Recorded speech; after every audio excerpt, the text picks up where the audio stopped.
y'all go through some things. We be out there fighting and marching and shit, man. Leave Nestor Torres alone. Leave Julio Maroon, Lamundo alone. Leave them alone. Those are our people. And then you do this? Oh my God. Julio Ramundo. Now we're going to be sitting there. Now you got to worry about the little old black ladies who's sitting there looking out the window, calling the people on you. Hey, Ice. They're going to be singing the song. Ice, ice, baby. Do, do, do, do, do, do, do. Do, do, do, do, do, do, do, do. Do, do, do, do, do, do, do. Do, do, do, do, do. Shit crazy. We ain't worried about nothing. We don't have nothing to worry about. Black people really don't have anything to worry about, to be honest with you. We just found out in this election who fucks with us and who don't. I know why Donald Trump won. In this election, the perception of the economy was absolutely more influential than the reality of the economy. How so? The perception is things are too expensive. That is true, but two things can be true at once. Things are not as expensive as they were, and they're not as expensive as they could be because we are an economy in recovery. And if you look at the rest of the world, America's doing a lot better when it comes to consumer price index and inflation than a lot of other places. But we're not in a lot of other places. We're in this place. Black folks and minorities. You know what our definition of a good economy is? The value of our dollar and the dollars in our pocket.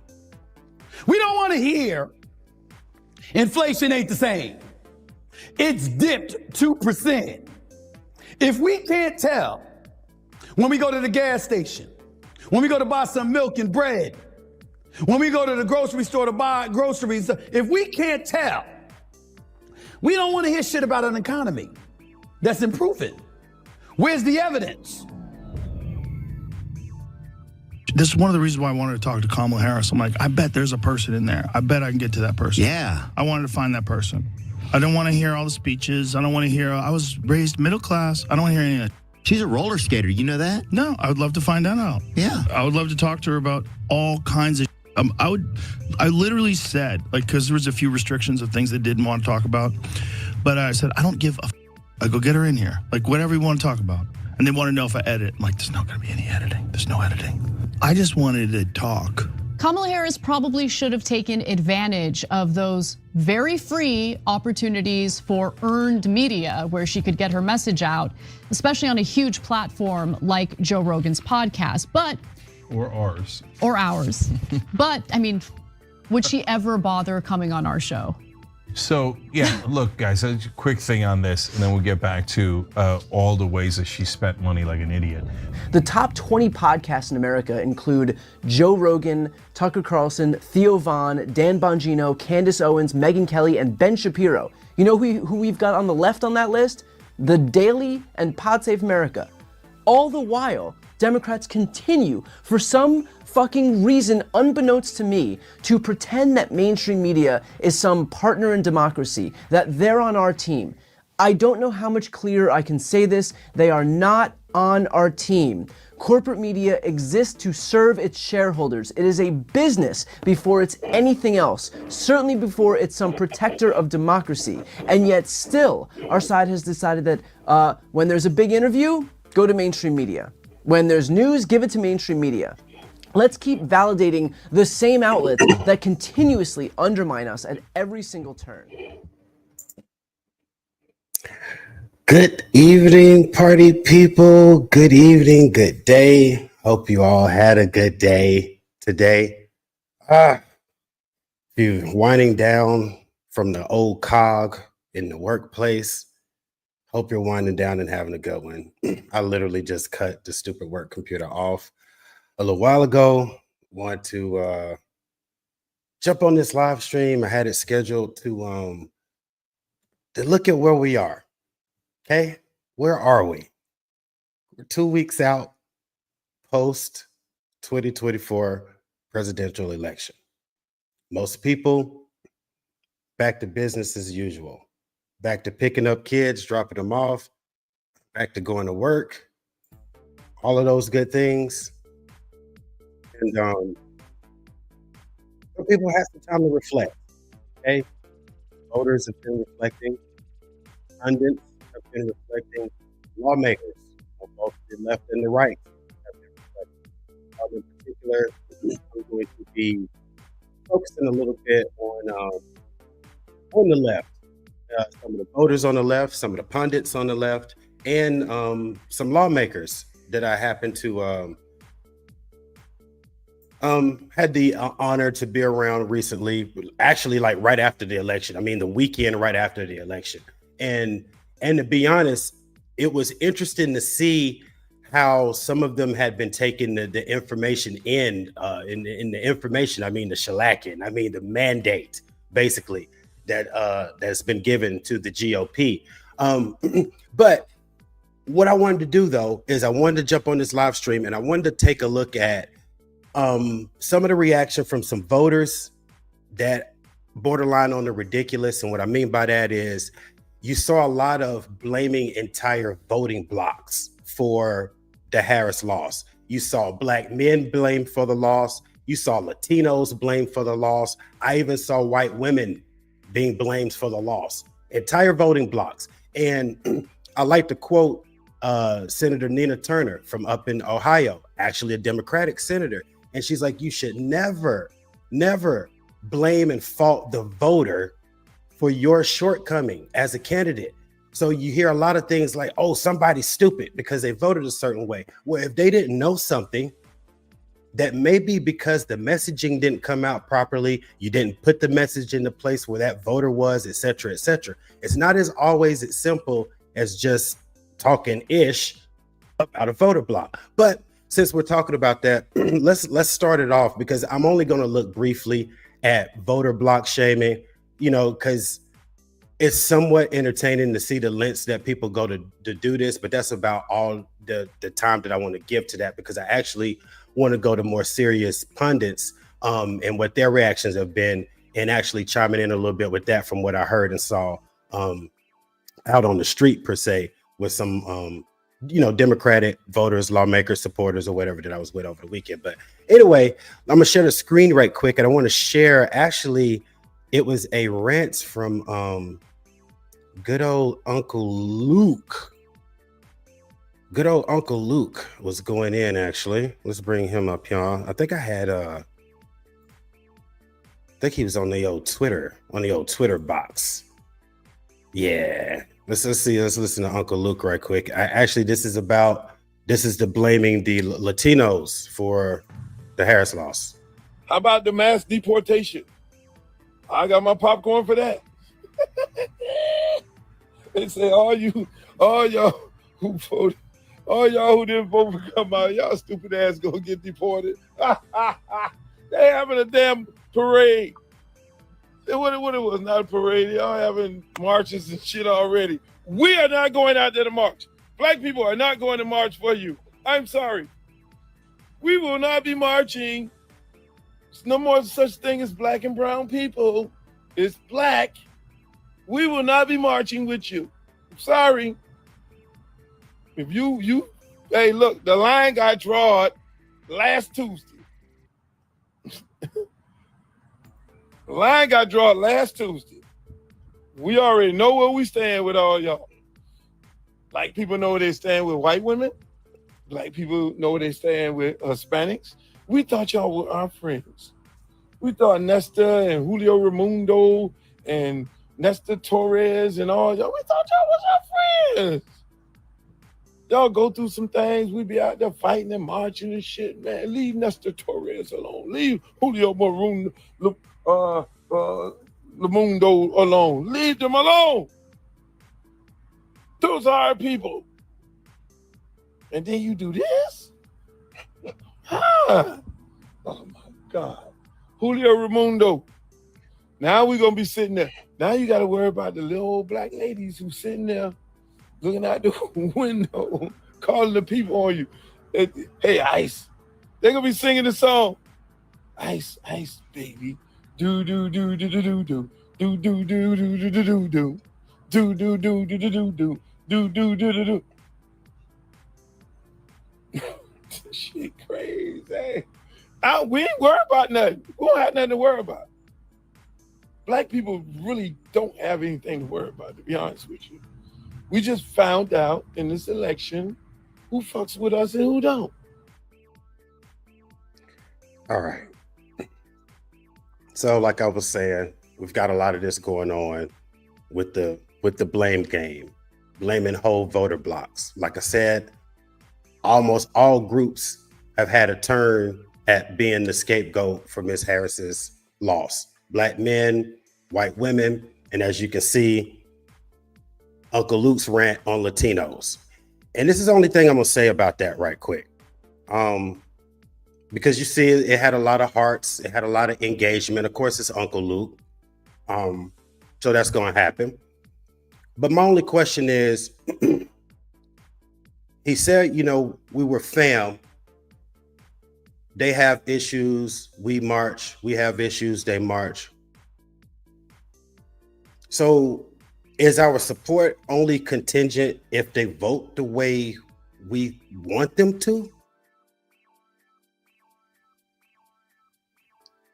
Deportation is funny if they don't vote the way we want them to? Either it's always funny or it's not. Either we always support each other or we don't. It's not if we vote the way we want the other person to do, then we have your back. That's not genuine back. That's not genuine back. And that's not the way to earn voters, is by talking ish about them and shaming them. That's something that party has to learn. And I hope that this cycle is going to help them learn that.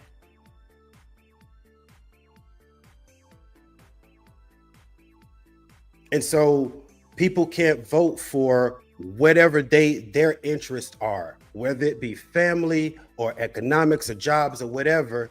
It has to be what somebody else says it's supposed to be. We thought y'all was our friend because somebody may have voted a certain way. They were supposed to have been looking out. Oh, let me make sure this group's interests are taken care of when I get ready to go vote in this booth. Like, that doesn't make sense. We don't vote that way, so we shouldn't expect other people to vote that way. What we should do is try to get to the issues that concern them, get to the format and the platforms where they're at, meet them where they are. But anyway, that's all I'm gonna say about the shaming stuff, because there's plenty of it to go around. You've seen stuff like Harriet Tubman should have just said women and children only. Like, how far would that have fucking gotten? One of those statements that sounds cute when you say it, but in reality, it doesn't make much damn sense. But anyway, let's go over to some professionals, some pundits, and actually see how they were digesting the loss and what they were attributing to the very poor performance. So I'm gonna start with Monsieur Stephen A. I think. Let me cue him up, and then I'll reshare the screen. Ever worry your whole life is spent on golf? Bro, I'm gonna spend my whole life on golf, sinking putt. You know I don't want to hear your commercials, and I get to skip it. There we go. All right, now let's get Mr. Stephen A. up here on board. All right.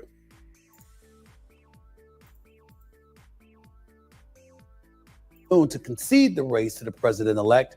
By the way, that's something that Trump never did 4 years ago when he lost to Joe Biden in 2020. But let's talk about Harris and her overall performance in this election, okay?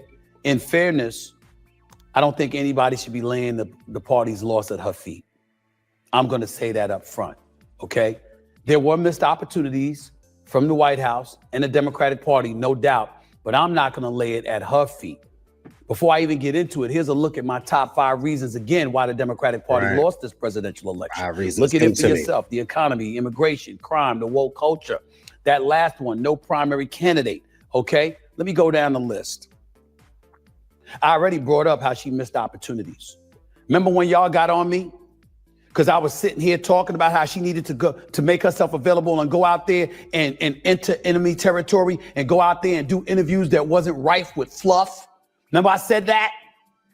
Remember I said that Donald Trump was pointing to the war between Ukraine and Russia, or the Israeli-Palestinian conflict involving Hamas and Hezbollah. Remember I brought up all of that? And I said that Trump would literally use that and engage in some degree of chauvinism because he's going to say, I'm here, I'm doing interviews with everybody. Where is she at? Remember that? And then suddenly everybody caught on. Eventually, I've been saying all along, she couldn't avoid it. You're the vice president of the United States. You should be on top of all of these issues. You should be ready to do interviews at a moment's notice. I'm not saying she didn't know the issues. I think she was overly sensitive to not coming across as if she threw Joe Biden under the bus. But here's the thing. Did Joe Biden deserve to be thrown under the bus? Yes, he did. Yes, he did. Let me tell you why. In 2020, he wins election. When he wins the election in 2020, Joe Biden promised to be a transitional president. Yep. He called himself a stopgap. Yep. An individual that was looking to pave the way for future candidates coming down the pike. He knew that come time for re-election, he would be 81, approaching 82 years of age. He knew that. What's he going to do, stay in office till 86? He gave us the impression that wasn't what he was going to do. What did he did after? What he did was the midterms came about. And it was supposed to be some red wave with a bunch of Republicans winning seats in the Senate and in the House. It didn't happen. So because of that, since he was the incumbent, he was feeling himself because look at how many seats were retained or captured by the Democrats. And as a result, he could stay in office, he could stay in power, and he decided he wasn't going to walk away. And when he decided he wasn't going to walk away, all hell broke loose because we saw health debilitating. His fastball, per se, not necessarily being there. And if we saw it on June 27th, when he went on the stage to debate against Donald Trump, they damn sure saw it beforehand. Look at that. They saw it, but they couldn't tell us because they weren't going to dime him out. So it's all able to be deduced at this particular moment in time. They knew what was coming on. They knew what was going on. They weren't going to dime him out. They weren't going to expose him like that. So they let him expose himself on the debate stage. Then 3.5 weeks later, he ultimately stepped away and she became the presumptive Democratic nominee. But what also came with that? What also came with that was the skids were greased and the American public didn't like that because in this nation, we like competition. Yep. We want to see him in a primary. Then we would have knew before June 27th, he wasn't ready. And if you're not going to see him, you wanted to see her in a primary. But that didn't happen because by the time he stepped away, it was too late to entertain Dean Phillips or anybody else as a potential Democratic nominee. So as a result, the road was paved for her to go up against Trump unabated. That's what happened, ladies and gentlemen. You may not like hearing it, but that's what happened. That, however, didn't play nearly as big of a role. There's two things. Number one, the economy. Burnout. We all experience it at some point. It's so important to me that I've actually been working on it in therapy. Working on skipping. Black folks and minorities. You know what our definition of a good economy is? What's that? Tell them. The value of our dollar and the dollars in our pocket. We don't want to hear inflation ain't the same. It's dipped 2%. If we can't tell when we go to the gas station, when we go to buy some milk and bread, when we go to the grocery store to buy groceries, if we can't tell, we don't want to hear shit about an economy that's improving. Where's the evidence? Trump locked in on inflation and how the value of our dollar had diminished before our very eyes. He didn't bring up his role in it prior to Biden arriving. Smart of him not to, but nevertheless, he focused on that. And they did. And the Democrats wouldn't acknowledge. Nope. but so much how bad it truly, truly was. But that all pales in comparison to immigration. Why is immigration so important? Because from the moment Biden got in office, he opened the floodgates. Oof. There was no wall built. Shara Joe, how are you doing, There was no lady? lines of demarcation to prevent folks from coming across the border. He opened the borders because he was capitulating to the extreme left. Damn near his first week in office with a bunch of executive orders. And as a result of that reality, you had people fresh off of trying to overcome all the noise and the chaos that Trump had created to go into, oh, damn, what is this about? What is this? That is what happened. He opened the borders. And you know what made it even worse when Biden opened the borders, ladies and gentlemen? It was exactly what Obama didn't do. Obama didn't advertise it, but did you know that Obama deported more illegal immigrants than Trump did? Obama deported so many folks. They called him the deporter in chief. Good job, Joe. That's what they said about him. That was a Democrat in office who did it and was still popular amongst liberals. Even though he did that. So you're Biden, why would you go against that and do the polar opposite? Yet he did. And as a result, the right was able to look at our streets being overcrowded, and any immigrant damn near caught getting a ticket for some reason or another was highlighted and illuminated. See what they're doing to our country?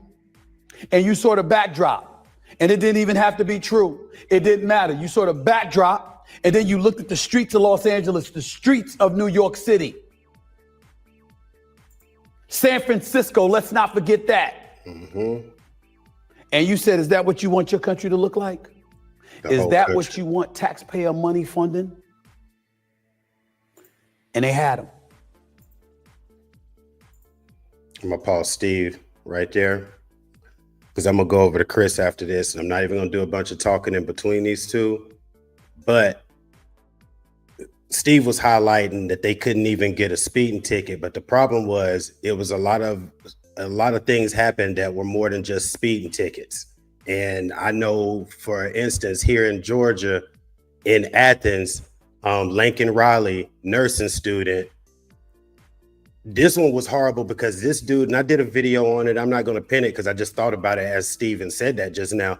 I mean, I'll probably pin it later, but I didn't have it beforehand. But this guy had been in and out of the system here, like on some catch and release stuff, like 2 or 3 times, man, before he ended up attacking this girl and taking her life.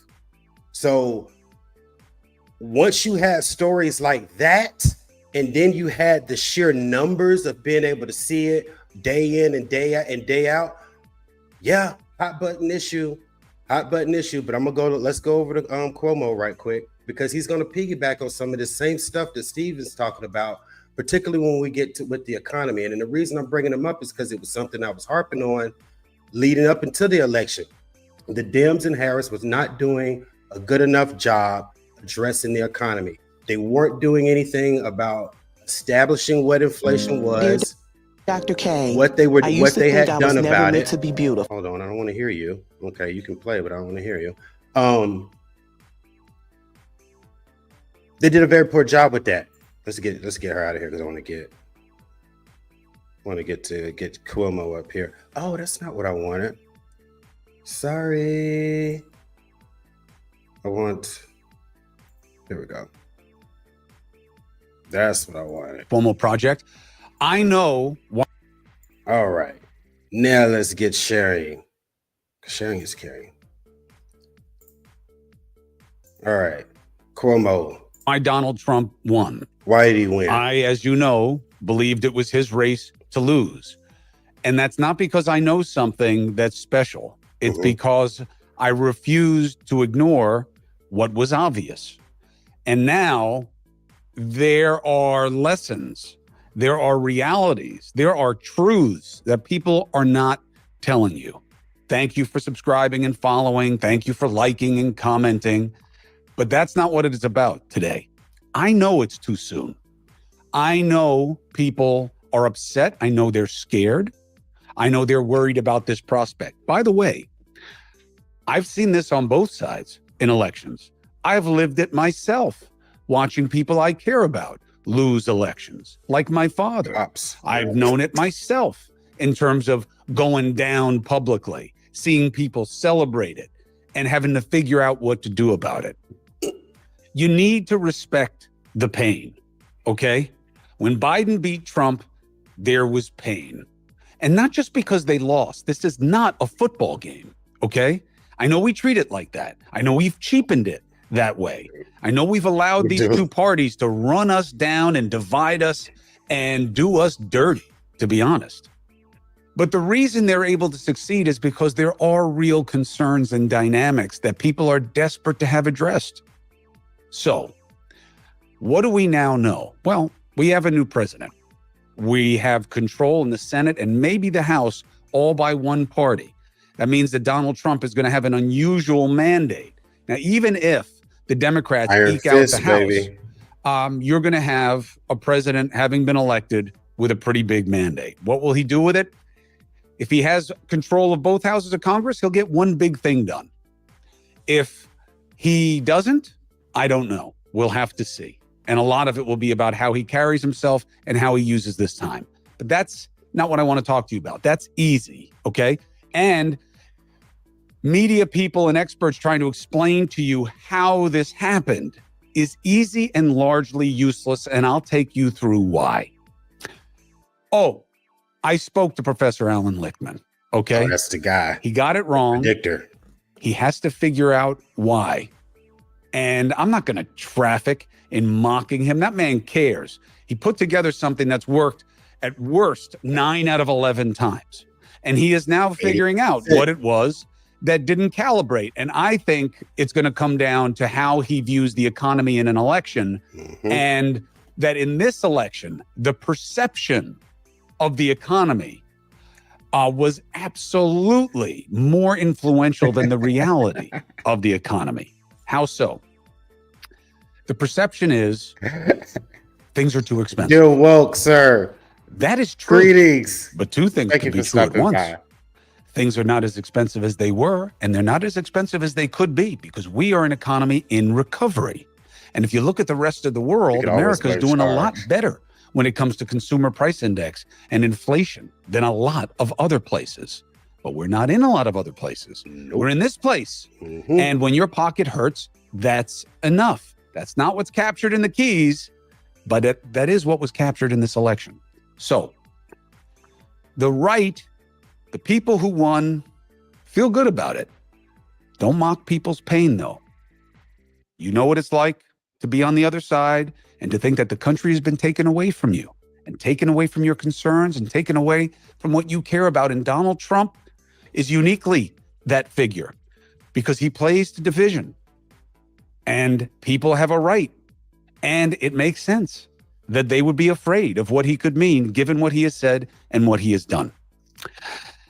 But what happened is not a surprise. And even though it is too soon, when you care, you've got to talk about it. Everything else is and Jason. Now is the time. If not now, when? It's the same thing like when we have a shooting that you guys care about for 5 minutes and everyone says it's too soon. Don't talk about why it happened. No, he was going we have to. That's the only time people care. Yeah, but similarly, that's where we are. About it. Now I want to break it down into a few different pieces that I'm not hearing anywhere else. The first one deals with News Nation. Decision Desk HQ called everything first last night that mattered. North Carolina, Georgia, Pennsylvania, the Senate, and of course, the presidential election. Why? 2 reasons. One is good, one is very bad. What's the good reason? Scott Tranter and his team at DDHQ, they do a good job. They did their homework in advance. They didn't make the same mistakes that a lot of pollsters do. They were open to realities of what they didn't know and who wasn't getting captured in past cycles and adjusting for that. They did a good job, but they're not the only ones who do a good job. So why were they so early? Because News Nation wasn't afraid of saying the truth. News Nation did not have a preference.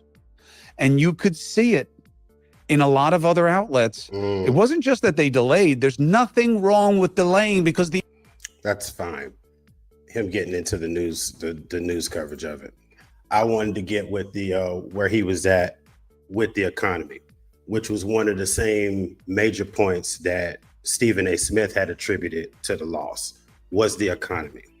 And this was, again, I was saying this was something I was harping about well before the election, that not enough attention was getting paid on with the economy. Not just defining inflation, not just saying, oh, we've improved better than most of the world globally with inflation, because the perception is reality. And the reality was, I know a good friend, maybe he's in the chat right now. The perception was that a gallon of milk was $8.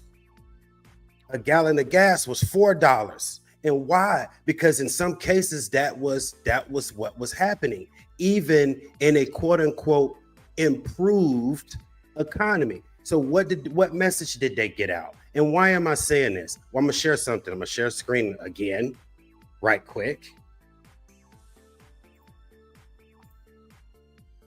So make sure I do the right one this time. All right, here we are. This is the right one this time. Okay. Share the whole screen this time. Can I make it any bigger than this? And anyway, here we are. I'm gonna read the caption here. A Kroger exec reportedly testifies that the supermarket giant raised prices of milk and eggs beyond inflation costs. Say what? Top Kroger executive testifies that the grocery store chain hiked prices of milk and eggs beyond the added cost from inflation, according to new report. While testifying in Oregon federal court on Wednesday, Kroger's senior director for pricing, Andy Groff, was questioned by the Federal Trade Commission, FTC, attorney regarding an internet email sent to other Kroger executives early in the year about prices of the staple household items. This article is from August 29th, 2 months before the election. I'm a YouTuber with 2 subscribers. I knew about this Kroger executive's testimony. People were feeling it at the grocery store. Milk and eggs were always used as an example of how we were getting burned at the grocery store. And an executive from one of the largest grocery store chains testified that they were gouging us beyond inflation.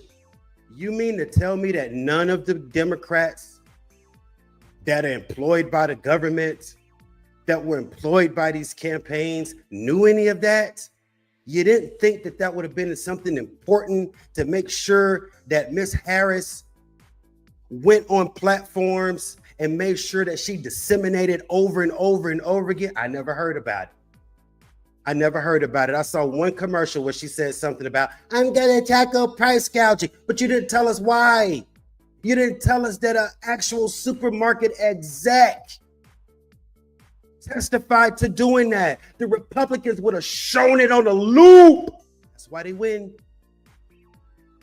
Let's go to another reason why they win. Go to let some more pundits tell you, because it has to do with something brilliant that they did. And I'm gonna go to a little story right quick from the weekend, right after the election, when I was around some Democratic lawmakers on a state level, Shara in Colorado, some Colorado state legislators, and a couple of people that actually go on some national stuff. But we were talking about the costs, and we were talking about that, and then we segued to another thing that I say, and I was telling them, and there was a little group, we're having cocktails and all that good party stuff, and I said, I'm gonna tell you something that you guys y'all underestimated. And they were like, what's that? And I said, fake news. And they're like, what do you mean? I was like, fake news was brilliant. It was a brilliant campaign that started in the first Trump run in 2015 and 2016. And what that has done, has detached almost everybody from mainstream media. And now everybody gets their information from their social media place of choice, TikTok, Facebook, et cetera, and you guys don't deliver your messages there. You still go to the same mainstream media places that nobody pays attention to. But don't let me say anything about it. We're going to go to some professional pundits and see what they have to say about same subject. No, actually another left organization. We're going to see what the Turks have to say about this. Oh my God. They got to say a commercial first. Now let's skip that. Yay. Come on, I don't like the commercials. Y'all gave me double commercials? Okay. Like, I bet there's a person. All right, pause. All right, now. Big screen. All right, this is the Young Turks discussing the blowout In there. I bet I can get to that person. Yeah. I wanted to find that person. I don't want to hear all the speeches. I don't want to hear, I was raised middle class. I don't want to hear any of that. She's a roller skater. You know that? No, I would love to find that out. Yeah. I would love to talk to her about all kinds of. I literally said, because there was a few restrictions of things they didn't want to talk about, but I said, I don't give a. I go get her in here, like whatever you want to talk about. Nowadays. And they want to know if I edit. I'm like, there's not going to be any editing. There's no editing. I just wanted to talk. Kamala Harris probably should have taken advantage of those very free opportunities for earned media where she could get her message out, especially on a huge platform like Joe Rogan's podcast, Or ours. But I mean, would she ever bother coming on our show? Nope. So yeah, look, guys, a quick thing on this, and then we'll get back to all the ways that she spent money like an idiot.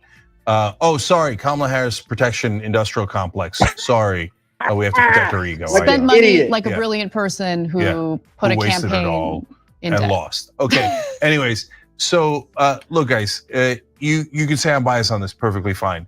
I don't know that there's any show or network on the planet that had more undecided voters. I read your comments every single day on air. So many of you were undecided. The way that Democrats work and Kamala Harris works, just this is for your edification, less about us, is the money that you were about to tell you they spent on ads.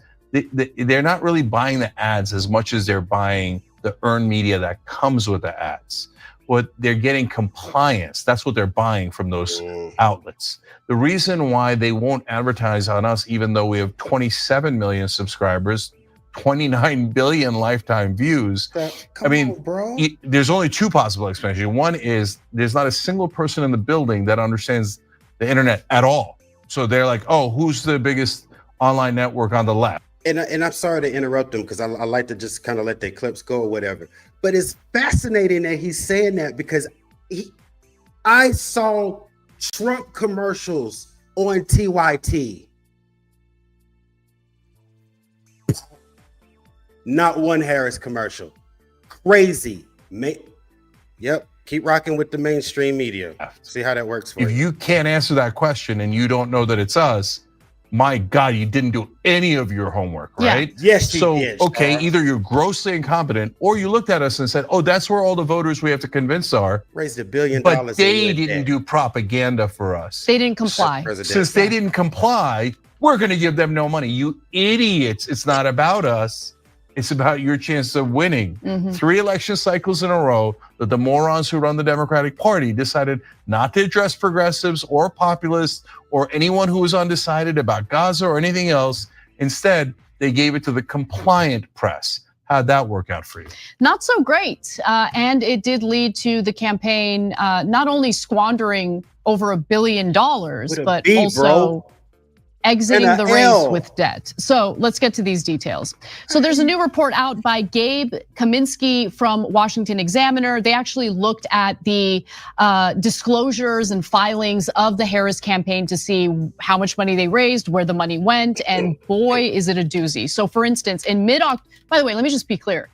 Harris didn't run a full campaign. She ran a campaign for 3 months. 3 months. Raised a record amount of money, over $1 billion, and somehow spent that within 3 months. Beyond that. In mid-October, the even Harris dead. campaign disclosed that it had spent over $880 million this election, almost $526 million greater than the roughly $354 million that the Trump campaign had disclosed spending, according to a Washington Examiner analysis of federal filings. Much of the Harris campaign spending was allocated for digital media advertising, polling, and travel from state to state, including to a private jet company called Advanced Aviation. I didn't see it. Now, between July 22nd and Election Day specifically, the campaign and its affiliated committees spent upwards of $654 million on advertising alone. I didn't see and the that ads included like spending $450 a day to be shown on the Sphere in Las Vegas. Cringe. Definition of cringe. Bro. Real Jesus. persuasive. I mean, how are you not gonna vote for the lady on the Sphere? They spent Georgia. $450,000 a day Alabama. on that ad. From Wisconsin. I mean, they're just burning your money. We need to construct a sphere. Jesus Okay. Christ, All right. man. There's nothing in that sphere. That's the problem. Yeah, totally. So the Harris campaign also spent a six-figure sum to fly Yo, pro-Harris gotta work, banners over 4 football What's going games, on with NFL you? games, with teams from 6 out of the 7 swing states. Didn't appear to be very persuasive, but there was money spent beyond ads, right? So according to the filings obtained by the Washington Examiner, political, digital, and media consultants were also paid a handsome sum of money, Oh, yeah. $12.8 million I forget to say that. by the Harris campaign. One vendor, Village Marketing Agency, received over $3.9 million and reportedly worked to recruit thousands of social media influencers to boost Harris online. Social media. Come on, Event bro. production was also a staple spending area of the Harris campaign, which notably hosted a star-studded lineup of musicians from Lady There we Gaga go. to Katy There we Perry go. for an election eve rally. The campaign also paid more than $15 million for event production, including spending 6 figures to build a set for the Call Me Daddy podcast appearance, which wasn't actually filmed at the usual set. She wanted the podcast host to fly to her in Washington, D.C. And so they wanted to give the appearance that it was filmed in the usual my set. God. And so they rebuilt a replica set in DC in order to do that podcast. I'm not even gonna lie, like now at this point, wow, everybody might have been saved. Everybody might have been saved. This lady raised $1 billion for 3 months, lost, and is in debt. And spent $650 million on ads nobody damn saw. I didn't see ads like that. I saw a bunch of damn Trump ads and he didn't even spend that much money. Okay, all right.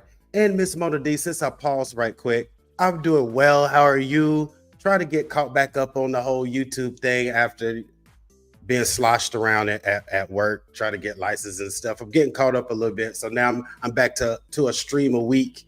But how things going? How things going there? I've been checking out the content. And anybody in here, go check out Mona D and Miss Mona D. You can put your link in the comments. She does wonderful content. Very good content creator for women in the women's space, for pro-wifely activities, not 304 activities. So go check Mona D out. Yeah. So man. So the thing is, I like what Jake was saying at the beginning, how some of this stuff that they spend all of this money with these networks is for compliance and not so much actually getting bang for your buck as a consumer of said dollars. If you were trying to run a campaign, this makes no sense at all, because I didn't I didn't see Kamala Harris ads like that. I didn't. Not to be in debt and to be spending that much money. So the money went to some goofy places indeed.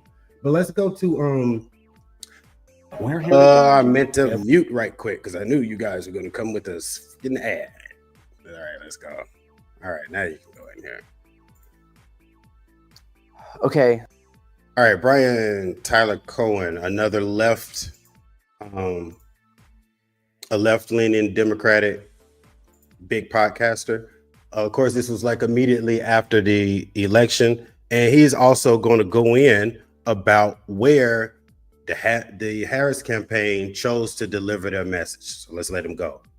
So this is not the video that I wanted to be making today. I know a lot of you right now are scared and despairing and confused and exhausted. That's okay. You're right to feel that way. I know pretty much all of us were shocked by the results. We're obviously going to spend the next few days and weeks and months, I'm sure, autopsying what happened. And there's going to be the usual finger pointing from people who are going to say that they knew better. But to be honest, I think that the Harris campaign did run the best campaign they could have possibly run, given the circumstances. I also think that more broadly, there are a lot of massive structural disadvantages that Democrats are contending with right now that, in retrospect, made winning this election very difficult. First and foremost, something that I've been beating the drum about for years now, the right has a propaganda machine at its disposal that hums on for 24 hours a day on TV and radio and TikTok and Facebook and YouTube and Rumble and Discord servers everywhere that pump out right-wing propaganda on an endless loop. The top 20 podcasts in America include Joe Rogan, Tucker Carlson, Theo Von, Dan Bongino, Candace Owens, Megyn Kelly, and Ben Shapiro. You know who we've got on the left on that list? The Daily and Pod Save America. All the while, Democrats continue, for some fucking reason, unbeknownst to me, to pretend that mainstream media is some partner in democracy, that they're on our team. I don't know how much clearer I can say this. They are not on our team. Corporate media exists to serve its shareholders. It is a business before it's anything else, certainly before it's some protector of democracy. And yet still, our side has decided that when there's a big interview, go to mainstream media. When there's news, give it to mainstream media. Let's keep validating the same outlets that continuously undermine us at every single turn. Sometimes I have to beg politicians for interviews for my channel for months and months and months and months and still don't even hear back. And yet they'll fall over themselves to go talk to the New York Times. The same outlet that ran, what, 60 cover stories about Hillary's emails? That's who they need to confer more validation on. That's who they need to reward with their time, with eyeballs. We desperately need a left-wing media ecosystem that rivals what they have on the right. And we desperately need our politicians and thought leaders to embrace that idea. The fact that they don't means that we will continue to lose people other than the same couple of million people who tune into mainstream media every day. People who, by the way, are already Democratic voters, already high information voters, and don't need any more persuading. That is not where the persuadable people are. Find people where they are. And until we do, we will keep losing to the right. The other barrier that we face. Yeah, that's all I wanted out of you, sir, for right now. Thank you. Thank you. Thank you. Fake news. Brilliant. Because now you have to find people where they are. The Dems have been horrible at that. And now it looks like they're horrible by design. Too much monies are being exchanged between the big mainstream networks and the Dems.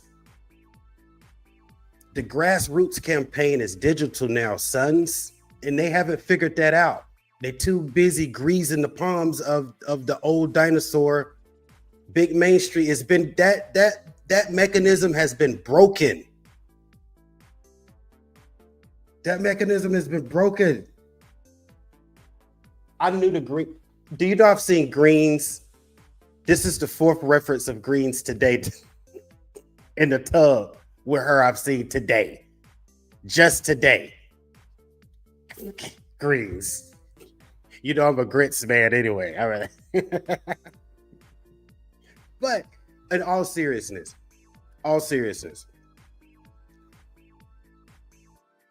I am looking forward to 26, right?